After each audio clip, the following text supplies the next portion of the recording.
নমস্কার বন্ধুরা, লক্ষ্মী কুটিরের রান্নাঘরের পক্ষ থেকে সবাইকে অনেক অনেক স্বাগত। আজকে মাছ তরকারি করব। ডাঁটা, আলু, কচু, ভাঙালি, কুমড়ো, ঝিঙা, পটল, আলু, কাঁঠাল বিচি সব দিয়ে একটা তরকারি করা। ডাঁটাটি ব্যবহার করা হয়েছে কাটোয়ার ডাঁটা, খুব মিষ্টি খেতে। এটা আমরা কড়াইতে সর্ষের তেল দিয়ে দিয়েছি। এবার দেবো আমরা 5 ফোড়ন আর সঙ্গে তেজপাতা।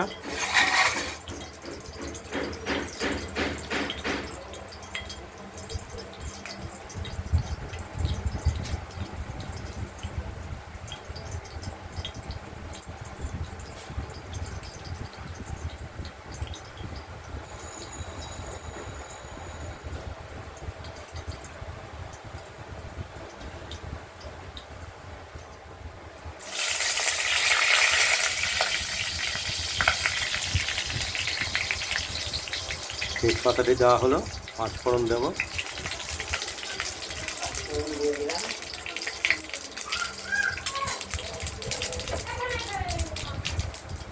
কেটে রাখা তরকারিগুলি আমরা ধুয়ে জল ঝরিয়ে রেখেছি।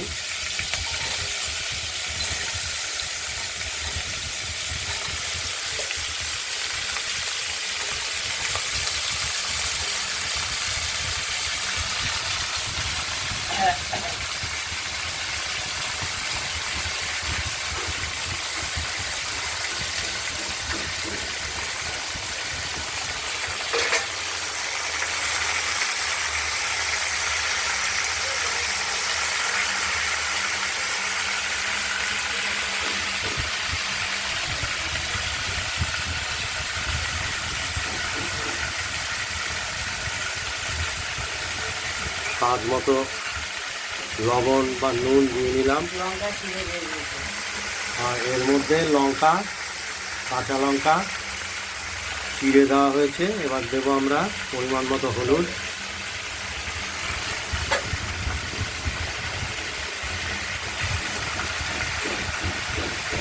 এই তরকারিটি তৈরি করতে গেলে পাঁচমিশালি তরকারি বা ভ্যাট তৈরি করতে গেলে একটু সময়ের প্রয়োজন।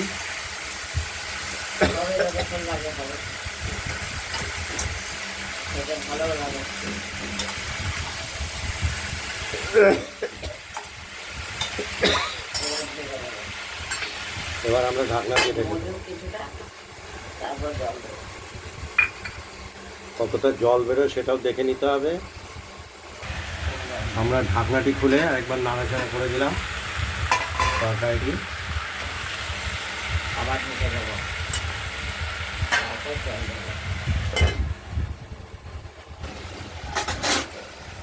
আমরা কড়াইয়ের ঢাকনাটি খুলে দেখছি যে সেরকম জল বেরোয়নি। এইভাবে সেদ্ধ করতে গেলে কিছুটা পরিমাণ জল দিতে হবে।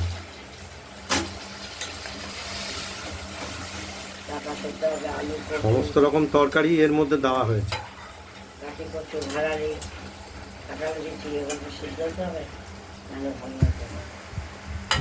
কাটোয়ার ডাঁটা, কুমড়ো, ঝিঙে, পটল, লাল আলু, গাটি কচু, কাঁঠালের বিচি,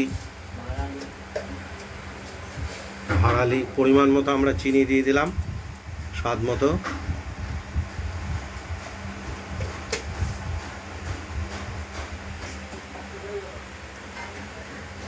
এবার আমরা ঢেকে দিলাম, আবার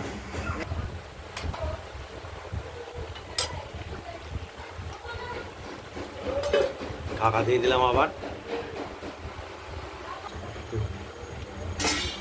আমরা তরকারিটা আরেকবার দেখে নেব ঢাকনাটি খুলে।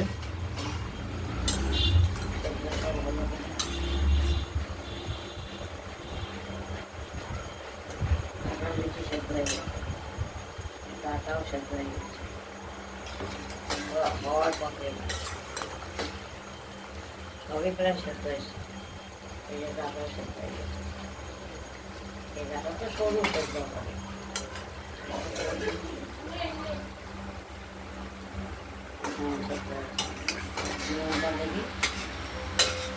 এবার তরকারিটা আমরা দেখে নেব লবণ এবং মিষ্টিটা। ঝাল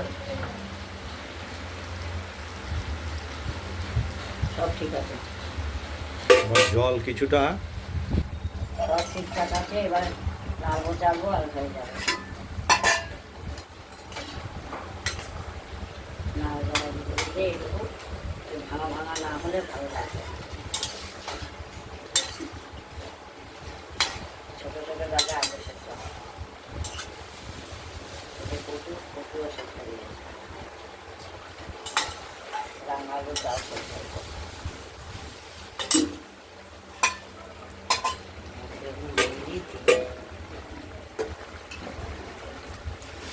গরমে মনে হয় কি জলই ভালো।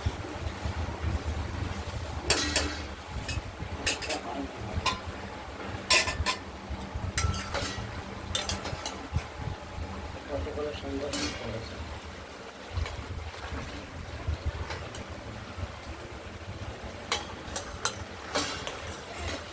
তরকারিটি তরকারি খেতে হেভি লাগে। প্রস্তুত হয়ে এসেছে। এটা সময় সাপেক্ষ ব্যাপার, তরকারি রান্না করার সময় লাগে। গ্যাস পড়ে না।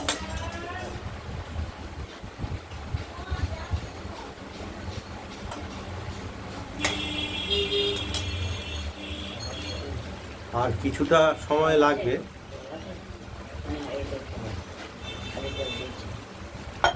দেখতে থাকুন। পাক তরকারিটা আমাদের রেডি হয়ে গেছে। ওভেন নিভিয়ে দিলাম।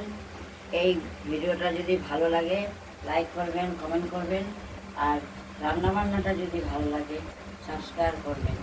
আগের মতো এখানেই ভালো থাকবেন, সুস্থ থাকবেন, সাবধান থাকবেন। টাটা। আগামী দিনে আরও নিত্য নতুন রান্নার ভিডিও রেসিপি নিয়ে আসবো আপনাদের কাছে। আজ এই পর্যন্তই। নমস্কার।